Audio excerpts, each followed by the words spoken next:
Hey y'all, hi. So, the other evening during makeup playtime, I was messing around with a new piece of makeup and it was not going well. It was not impressing me. I was like, no, 1,000 times no. And the thought that was going through my mind was, this product belongs in a total beauty fails video. And then I was like, do I have enough total beauty fails to film a total beauty fails video? So I started collecting all of the total beauty fails that were within reach. And there are enough. I think there are like 6. So that's what we're doing today. If this is your first time to my channel, then welcome. I'm so glad you're here. My name is Hannah, and I am a passionate lover of beautiful things. I really love beauty products. This is a beauty channel, and I hold beauty products to a high standard. And that high standard is what these products have failed to live up to. If you enjoy this video while you are watching it, I hope you will subscribe. And now let's go ahead and get into the meat of this juicy video. Should I have said the standard to which these products are failing to live up? Sometimes people come in my comments and assure me that it's actually okay in 2021 to end a sentence in a preposition, but that's not going to stop me from trying to avoid it. Even if it makes me sound like Yoda sometimes. Total commitment. Ugh. I feel like a lot of these things are fails because of some sort of texture situation. Just looking over the pile, I'm like, yeah, it's like, it's making me go, eh. And I feel like we should start with the one that's the most that. It's just a wild story because I've used almost all of it up, which I didn't quite realize until I pulled it for this video, but I could totally have put this in my empties video. I mean, look, there's just a smidge left. Sorry, Smidge. I didn't mean to take your name in vain. I don't think she heard. I think she's sleeping. I mean, honestly, is there even a full pump of this left? Actually, there is probably a full pump. There's probably like 10 pumps left. Now that I can see, it's all sort of like it's gooped itself over to the side, but I'm not going to use those 10 pumps. After today, we're done. I'm done with this product. It is the Rosewater Daily Cleansing Gel from Good Molecules. And here's the thing. Good Molecules is such an impressive brand, and almost everything that I've ever tried from them has impressed me to no end, especially given the price point. I have found everything I've used from Good Molecules to be as impressive, if not more impressive than, for example, the things that I've tried from The Ordinary.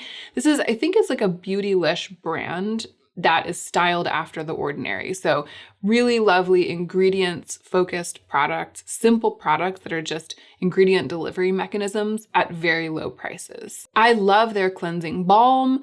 I love the caffeine eye gel. I've gone through several of the serums. I really love the oil that has sea buckthorn oil in it. It's an amazing face oil. I even loved the papaya enzyme facial cleanser. It was like a powder that was a little bit exfoliating and foaming. I'm generally very impressed by everything that Good Molecules does.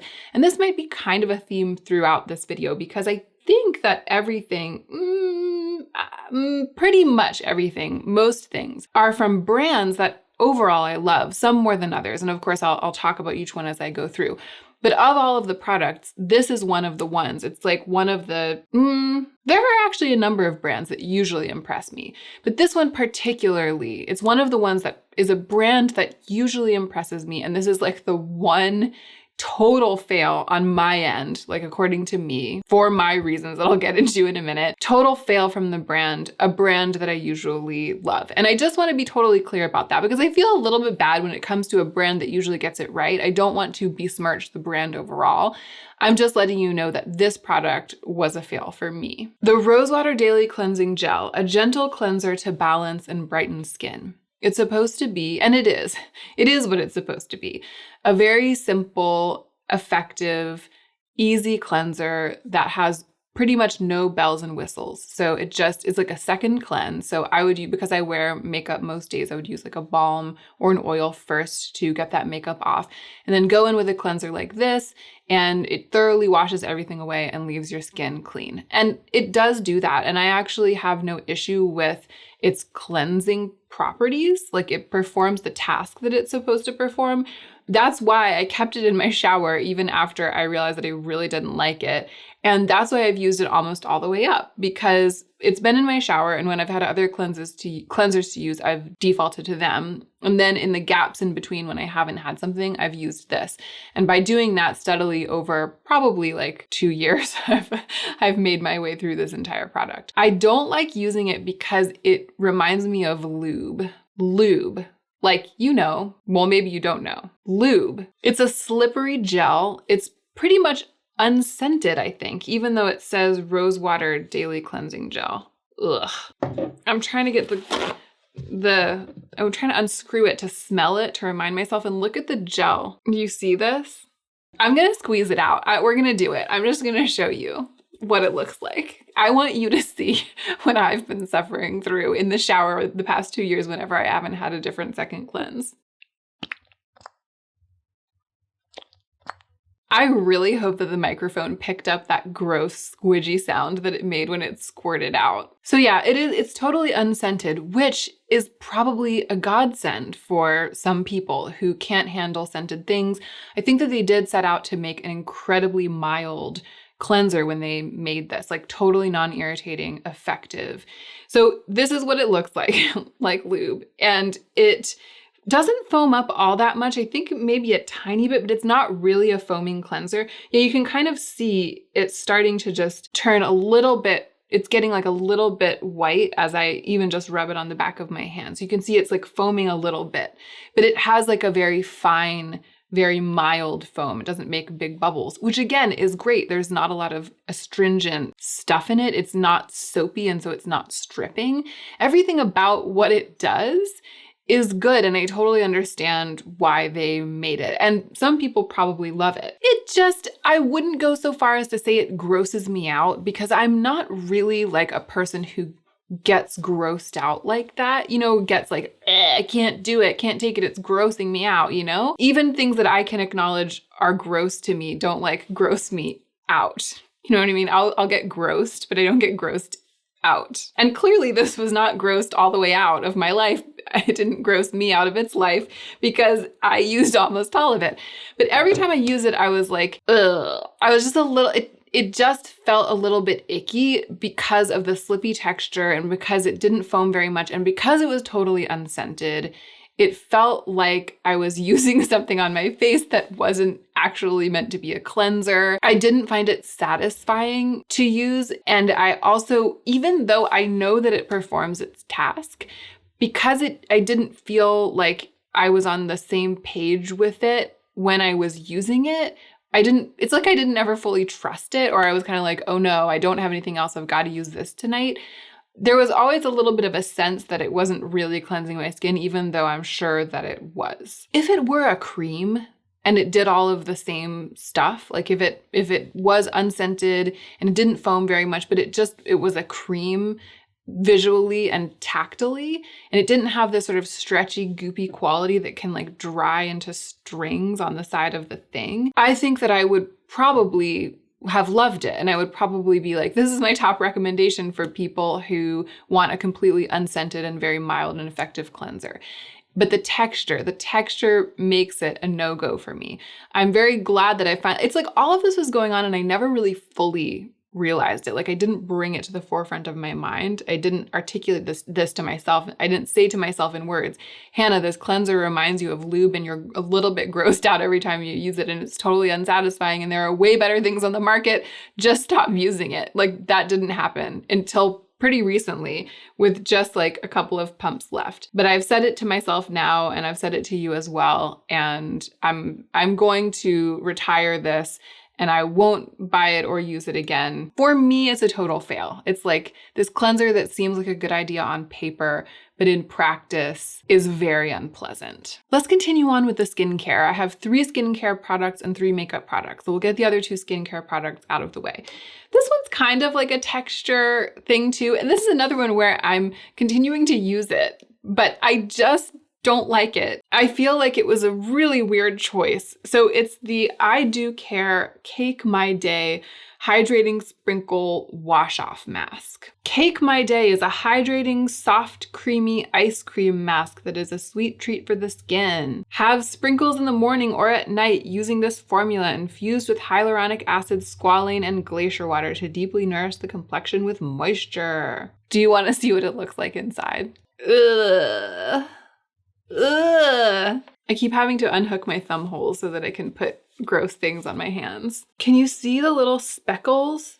The little sprinkles? It smells heavily of cake batter, and it looks like cake batter. And it has these sprinkles in it, which look for all the world like they're real sprinkles. I think they might actually just be sprinkles, which is like, it's like those masks that had glitter in them. It's like, why would I want to put sprinkles on my face? I don't think the sprinkles are skincare. I think they're sprinkles. And it also kind of smells like Play-Doh. So it's really, really like a Play-Doh icing, and it smells so sweet that it's confusing. My brain gets confused because I'm like, am I eating cake? And I don't think that I want to have the feeling in my nose and my brain like you're about to eat confetti cake, because I love confetti cake. Don't get me wrong. I'm not over here being like confetti cake's gross, vanilla cake is gross, birthday cupcakes are gross. Far from it. A birthday cupcake or a confetti cake is actually kind of like my number one treat in the world. But I think that that's part of why I get a little bit,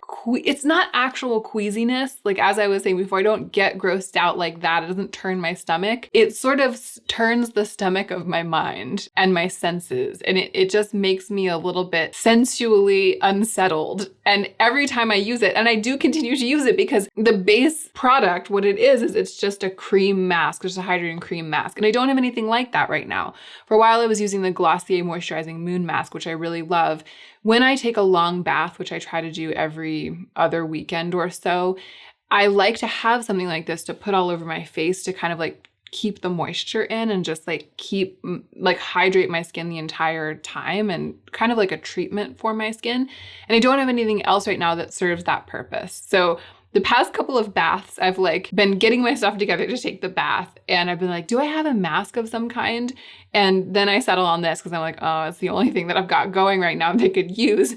And when I'm in the bath and I'm putting it on my face and I'm like, ugh, it just feels like I'm putting ice cream on my face. It feels like I'm putting confetti cake. It feels like I'm rubbing a confetti cake cupcake all over my face, but with an aftertaste of Play-Doh. And then I'm sitting there like, ugh, like I don't want to get it in my mouth simply because it smells kind of like I would want to get it in my mouth, but I know that it is not going to taste like that. That's the thing that's weird. It makes you want to eat it, but I know that I don't want to eat it. And then, and this is its pièce de résistance, I go to wash it off and the sprinkles, like, they start breaking down. I think since it's been sitting here on my hand, maybe it'll do it. When you add water, the sprinkles start breaking down and the smears of color start getting mixed in with the product. And then they get everywhere. The color, the dye gets like in the tub, and the sprinkles get in the tub and all over me. It's just not the thing.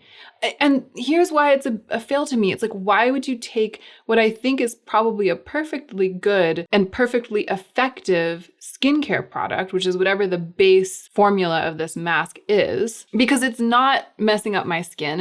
It is moisturizing my skin. My skin is softer. It's not like it's transformative. You know, it's not like I'm over here telling you Cake My Day is like the next hottest skincare mask and it's the thing that's, you know, making me plump and dewy. It's not like that, but it does serve its purpose as, you know, a barrier of like a thick cream that has some good ingredients in it, like hyaluronic acid, right? Why would you take what I think is a pretty effective, if not revolutionary formula and make it look and smell like confetti cake batter? I feel like it's kind of funny so far that these were both products that I can't stop using or like haven't stopped using, even though I feel like they're total fails. But I think that they're the only two like that in here. I think that the other products are all making their way out of my life lickety split. Here's the third skincare product. And actually this is user error. I've been wanting to tell you about what happened with this product and me. And I figured that I would just stick it in this video so that I would have 3 skincare, 3 makeup. But I actually think that this is, under the right circumstances, a fantastic product. And I think that because I used to use it all the time. Let me just give you a little bit of a background in case you don't know this already and you're watching this video. Before I started my YouTube channel, I used to spend way too much money on beauty products for my level of income, and I bought way too many products, right? I had all of this stuff all the time. I shopped too much. I spent too much time shopping. I didn't have perspective about what I really could afford, what I should be buying, and I was shopping for the wrong reasons. Not in a balanced way from, a place of genuine love of beauty and joy, but from a place of desperation, trying to kind of like run away from my problems. So my first year on YouTube was a no-buy year. I stopped buying beauty products completely, but at the same time started a YouTube channel. And there is a whole playlist of all of the videos I made that year. I'll link that playlist in the description box in case you're interested in that content and you want to go watch it. During my no-buy year, in order to continue to keep taking care of my skin, I had a replacements only policy. So I was allowed to replace critical skincare products if I ran out of them completely. And going into the no-buy year, I had this huge complement of what I considered to be critical skincare products. I had like a 20-step skincare routine, and there were all of these products that I was like, oh, this is necessary. This has to be replaced if it runs out. I definitely can't be without this product. And so I was buying just those crucial core products, replacing them when they ran out, and I wasn't buying anything else. And because of that, I was able to see very clearly exactly how much money I was spending on skincare, how much it was costing me, and it was way too much. I learned that the cost of my skincare alone was more than I should have been spending on anything altogether. So I had to change my ways, and at the end of my no-buy year, I did change my ways. I replaced all of the expensive products in my collection with other things. And that was when this product, the TLC Sukari Baby Facial from Drunk Elephant, got kicked out of my routine. But until then, I always had it. I was never without it.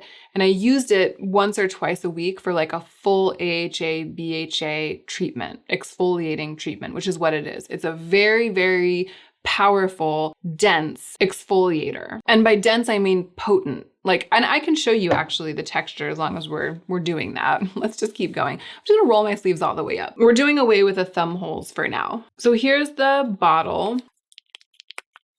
It comes out as this super thick paste, and it says on the bottle that it has chickpea flour in it, and you can kind of tell. So it's this dense, potent paste packed with alpha hydroxy and beta hydroxy acids. And it's a mask. So you apply an even layer to dry skin, leave it for 10 or 20 minutes, and then wash it off. And it's one of these masks that if you leave it too long, it'll really do a number on your skin. It's very, very active. So back before my no-buy year and during my no-buy year, when I had this extensive, dramatic skincare routine, I have dry, acne-prone skin, aging skin. I'm in my mid-30s. And so I had all of these treatments and acids and oils and everything designed to help my skin stay smooth and clear and bright, and to exfoliate away dead skin, old blemishes, and try to lighten some of my scars. And my skin was pretty hardy. I mean, my skin in its natural state, I think, is pretty hardy and stands up pretty well to strong acids. I'd been using this kind of thing for a long time, and then I had been using this exact thing for a long time. So my skin was acclimated to it, and it never caused a problem. And I did have smooth feeling skin a lot and bright skin a lot. I mean, it worked amazing, and I always felt the difference. When I washed it off, my skin would be really, really fresh and clean and smooth. So a couple of months ago, Drunk Elephant sent this to me. I think that they were sending out some PR to announce that they are now sold at Ulta. And I was really excited because I was like, my baby facial. I haven't seen you in so long. It's been forever. I used to love this product so much, and I kicked it out of my routine at the end of my no-buy year, not because I had fallen out of love with it, but because it was too expensive. It's like $80 or something. And that was just way too expensive. That has been way too expensive for me for skincare now for years. So it just never occurred to me to repurchase it. I was jumping for joy when it came in the mail. I just couldn't wait.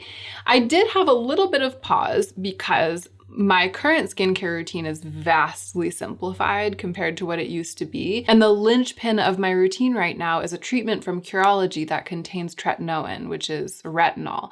And I've been getting used to it. My skin has been getting used to the retinol now for most of a year. I mean, like 8, 9 months maybe. And I've upped the dose a little bit at a time and my skin has acclimated to it and it's been fine. There's been a little bit of dryness here or there when I first started it. And then one time when I upped the dose, there was a little bit of dryness, but overall it's been great. And my skin is absolutely loving it. It says in the instructions to stop using other acids when you start using retinol. And then once your skin is fully adjusted, you can slowly start to reincorporate them. And I had done that. I had stopped using acids completely. And my skin, I felt, had adjusted to the retinol, right? Like I have been using the same dosage now for at least 4 months. And I haven't had any of those issues, dryness, peeling, or anything. I was just feeling great. I actually remember smugly thinking that my skin was in really great shape, like right before I first tried to use this that one time. At this point, it was like 2 months ago. I was like, my skin is in the best shape it's been in for a really long time. It's going to be amazing to see what this can do on top of what the retinol is already doing and what my other few products are already doing. I guess I did know that I was playing it fast and loose a little bit. I was kind of being the guinea pig in an experiment to see if I was enough adjusted to my tretinoin formula, or to see if someone who had been using Curology for some months and whose skin had completely adjusted to tretinoin could use a strong exfoliating facial like this. Well, I'll tell you the answer. I'll tell you the results of the experiment. No. The answer is no. No, I shouldn't have done it. I should not have touched it. It threw my skin so out of whack, completely out of whack. And it took like a month and a half to recover. I think it's partly because it was also the onset of drier weather.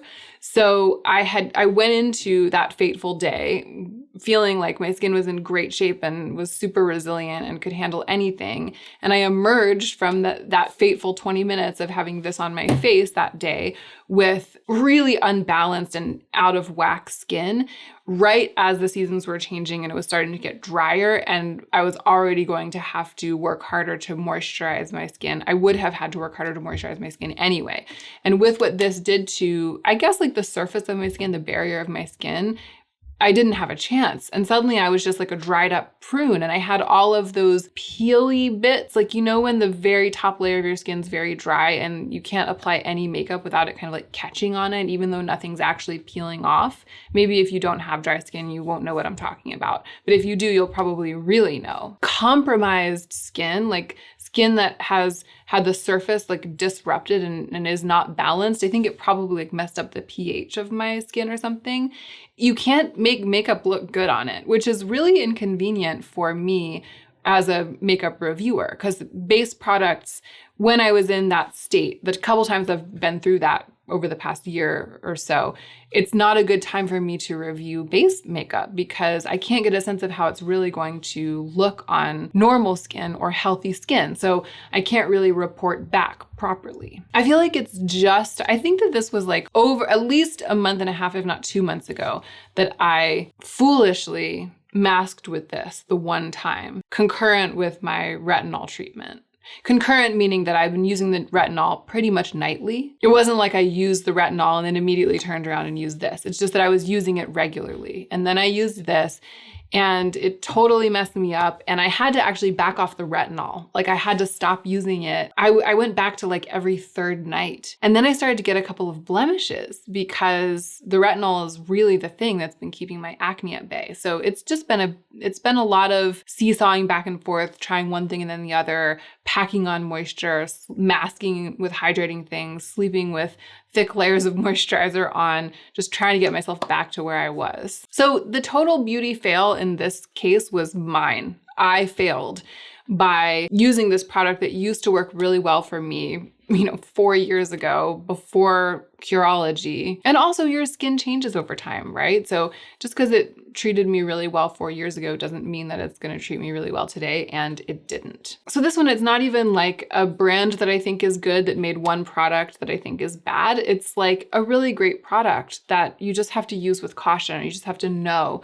if it's the right thing for you. If I had never started Curology and I was still battling the acne that I was battling like 8 or 9 months ago, this probably would have been amazing. And I probably would be using it like every week and singing its praises.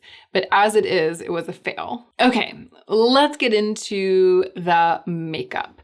First up, e.l.f. Poor e.l.f. They sponsored me to film a video with some beautiful products. I mean, beautiful. And I will link that video down below because I found some gorgeous products from e.l.f. to apply in that tutorial. And the things that I love, I really, really love. So this is definitely another brand that I think this is definitely another brand of which I think highly. And in fact, I'm going to film like a partner video to this video, which is like beauty successes. So like this is the beauty fails video. And I have one coming up that's going to be like some products that have been amazing.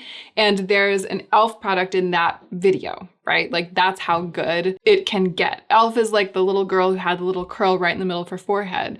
When it's good, it's very, very good. And when it's bad, it's horrid. This is the e.l.f. Putty Blush in the shade Bali. And when I tell you that the color is stunning and the way that it swatches on the finger is stunning, doesn't that look like it would be my actual dream? Like my actual life's dream, the pinnacle of all of the dreams of my life together. And even that looks like it would be the pinnacle of all my life's dreams together. And here, the problems begin. So first of all, no. Do you see how streaky it's getting? And as this is happening, it's feeling very dry. It gets dry and it like the color buffs away and gets very orange, like this pale yellow, kind of yellowy weird color. It immediately became dry, like almost like a powder. It feels like it went putty to powder. It's a putty to powder formula. But the worst issue of all is how it sticks and gathers in pores. And you can see it doing it here in my hair follicles on the back of my hand, which are smaller than like the pores on the cheeks. And yet, can you see those little dark dots all over? Even if the color had not become something unbecoming when I blended it out, those little dark dots would be a deal breaker because they're all over my face when I blend this blush onto my cheeks. The issue here, I think, is that e.l.f.'s putty product formula didn't translate well to blush. It didn't work to put pigment into it because of this. Because here's the thing, the putty primer is fantastic because it does exactly what this blush does. It kind of spackles the pores, right? It like gets in the pores and then it smooths over them. And then when you apply product on top, that product doesn't go into your pores. It just glides over the top.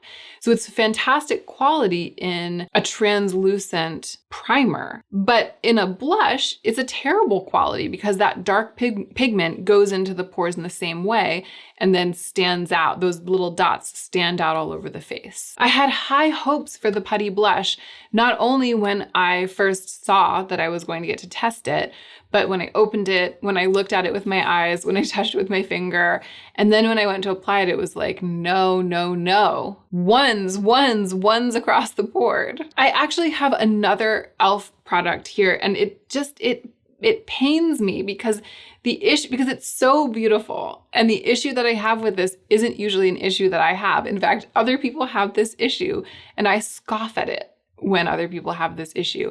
Is that the glitter, it's a lip gloss, okay? So it's the e.l.f. Retro Paradise Dream On Lip Gloss in the shade A Moment. Look at it. I don't even know if you can possibly tell how beautiful this looks in the tube. In the tube, it's like this pale, iridescent, like a beigey pink. You know, it has that pale nude quality that I really, really love. And then the glitters are like iridescent pink and a little bit yellow, and it just looks like the prettiest thing ever. I'm gonna try again to get a good close up. Are you seeing this? Are you seeing how pretty it is? Just trust me. If you can't see, just trust me. So here's the swatch I tried to get, but the swatch doesn't really do justice to like how attractive it is in the tube. Hopefully you'll be able to see the glittery sparkles. Essentially, it's a clear lip gloss with glitter, or maybe it's like a slightly pinky, rosy, beigey clear gloss with glitter. And I love a clear gloss with glitter. Let me say this again. I love a clear gloss with glitter. Okay. So I'm not over here being like, oh, it has glitter in it, so it's not for me. Because that's what people are always saying. They're like, I got this lip gloss. It looked so shiny and shimmery. And then I put it on my lips and it was like, oh no, glitter, like real chunks of glitter. Or like people will say it about a highlighter. They'll be like, I thought it was going to be shiny, but it's actually just glitter. Oh no, glitter. And it's not like that for me. I love like thick, chunky chunks of reflective stuff. I just think it's special and I'm here for it. I'm here for shiny and sparkly and high voltage things. But the chunks are so big and they're so dispersed that they end up looking random, right? So I'll put it on.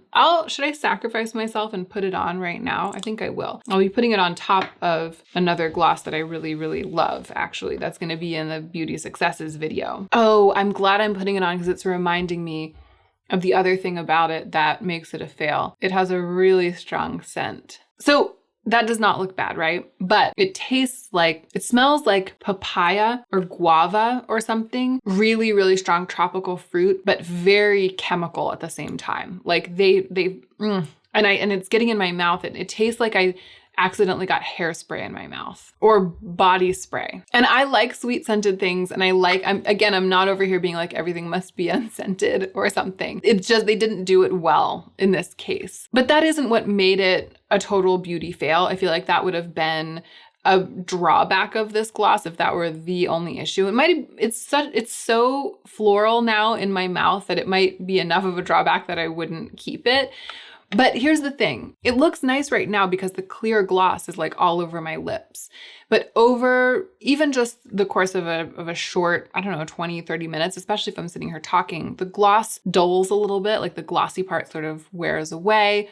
Or if I were to go about my day and eat and drink, and it leaves behind huge chunks of glitter randomly. So it'll just be like one right here, but it'll be so big that it'll be like reflecting. And I'll look in the mirror and be like, how did I get glitter on my lip? It looks like I got a piece of glitter on my lip by accident. And again, I love a glitter gloss. For example, I purchased for myself the gloss called Magic from Tower 28. It's just their clear gloss with glitter. I wore it all the time and I absolutely loved it. And you could see glitter on my lips when I was wearing it, but it didn't do this thing where the gloss wore away and there would just be like one giant speck of glitter, like reflecting back like a tiny mirror from an awkward spot on my lip. So I think that some people don't like glitter gloss at all. Some glitter glosses don't do what this one does. They don't wear weirdly. And then this one is a fail because of the way it handles itself as a glitter gloss. It's such a shame though, because it's so unsticky. Like except for the weird taste that's filling my mouth and the fact that I know that there's going to be glitter left behind over here when it wears away. If it were not for those two issues, I would love, love, love it. I would really love it because I love how almost like a lip oil it feels on my lips. Lip glosses from e.l.f. I generally really love and appreciate. I like their lip lacquer formula quite a lot, but this feels even thinner, like a bit more lightweight even than that. So it is a real shame. Okay, here's the last product. I've been putting it off. I pushed it into the position of last because it breaks my heart a little bit. So this is the one that I was messing around with during Makeup Playtime last week that made me think that it's time to film a beauty fails video. And it is from a brand which, more than any of the other brands I've talked about here, consistently impresses me. It's Persona Cosmetics. And I just have to say, before I get into the issues with this product, that literally as I was trying it, like literally as I was opening it, and there were a couple of other products I was testing that they had sent me at the same time. They sent this to me for review. The lip liner, which I had never tried, and the e-balm. Maybe I can find the e-balm actually and apply it for you. Yeah, this is a good excuse to get this gross e.l.f. gloss off of my lips. Ugh. Can you see the glitter? You might not be able to see at this range, but it's left behind like pieces of glitter. Like my lips look like a school project. Like a school project for a first grader, I'm saying. So this is the Persona Cosmetics E-Balm in the shade Manifest, which is the sheer red. I love the color. I feel like it's not too warm, not too cool. It smells like vanilla, really lovely. It's very melty, like soft, very nourishing feeling. It's like a gloss balm. I feel like this is the definition of a gloss balm. And as I was applying it, when I opened this package from Persona, the first thing that I did was to open this and apply it. And as I was applying it, I was literally saying to myself, they always nail it. I feel like Persona is sort of, not totally slept on, because a lot of people talk about their products and we know that the products are good. And I'm always raving about the gloss in Coral and the Identity 2 eyeshadow palette, which has such a good formula and is so well designed. And so as I was applying this, I was like, I was filing it away in my head to report back to you guys. I feel like Persona seems a little bit innocuous, like the things that they make, it's not flashy. So it seems like straightforward, lovely, on trend, very useful for what we want to be doing right now. Always just very controlled, straightforward, like not going out on a limb. And for that reason, I feel like it flies a little bit under the radar for a lot of people. But every time I get one of their products that I haven't tried in my hands and I start trying it, I'm like, whoa, this is very impressive in every way, like so well balanced. Another one that this happened to me recently with is the Dream Stick bronzer, the stick bronzer. That is something that I never use, like a cream stick bronzer. And the formula is just impeccable. It's so good. The color is beautiful. They just nail it every time. So I was putting this on and I was thinking that, and I was like, I can't wait to wear this on camera. I can't wait to talk about this. It's another smash hit from Persona. They're so amazing. It's such a good brand. And I was like riding that feeling. And then I opened the next product in the package, which is the Gold Highlight Multi-Stick. So it came with this little piece of paper with this model looking stunning with, really shiny on her cheek, which is what I want to look like. I want to look really shiny on my cheek. It says, tips to unbox me. So before I even opened the product, I looked at this. It says, let Dream Stick cool to room temperature before opening. Gently twist the cap to loosen it from Dream Stick, lift the cap free and smooth the surface if needed, and then store it in a cool, dry place. So based on this, I immediately assumed that customers were having issues with the Dream Stick arriving melted. That must be why they started including these. Or maybe they knew that it had the propensity to melt before they even started shipping it. And so they included one of these in every order in which there was a Dream Stick. This is what they're talking about with the cap. This is the cap of the product, just like the bronzer. And then it has this little protective cap on it. And this happened with the bronzer too. A bunch of product came off on the protective cap when I opened it, which is what they're talking about in the thing, right? They're saying to take off the cap and smooth over the surface with your finger to smooth it down. They're like, you have to fix the issue. Once you get it in your hands, you have to fix the issue that it has, which is that it's goopy, and if it melts in transit, then product sticks to this little cap, and when you pull it off, it's full of product, and it has made the surface of the stick kind of like cratered, right?